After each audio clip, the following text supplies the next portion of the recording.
Missouri court officials have a little more than a week to get nearly all of the state's marijuana offenses expunged, all part of the voter-approved constitutional amendment that legalized recreational marijuana use 1 year ago. I'm John Holt. And I'm Christelle Bell. It was a deadline critics warned might be a problem.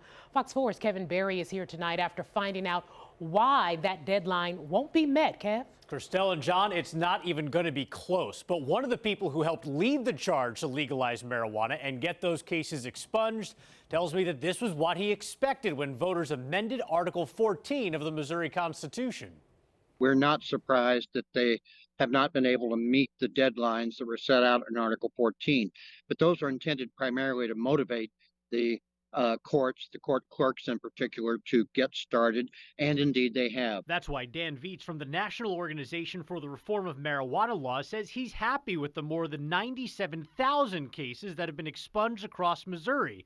Jackson County has done more than 1,700, Cass County 715, Clay County more than 1,800. Springfield, Greene County is at the top of the list with 3,926 because Circuit Clerk Brian Feemster tells me he brought back 4 retired staffers and dedicated a current employee to sifting through paper files. Which means we go back to this record, which will still be in existence, and we have to go through page by page and take out every reference to anything marijuana related through the entire file, and then it will go back into our archives. That's why it takes so long and why his office is still working only on the misdemeanor cases. His office has taken about $120,000 from the state to cover overtime and pay those retired staffers, and still, he doesn't expect to start expunging felony cases until sometime next year. The deadline to complete the felony work, though, is next week.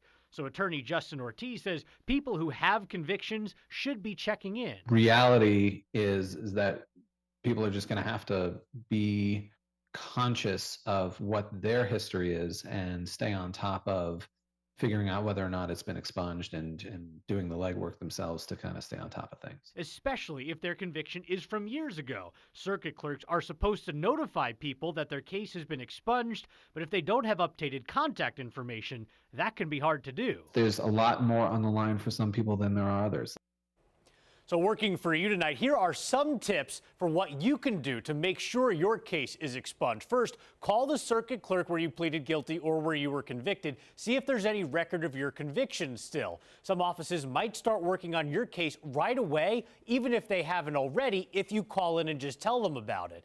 And if you need more help, some local law schools often can help you as well. We have some links to local expungement clinics under this story at fox4kc.com.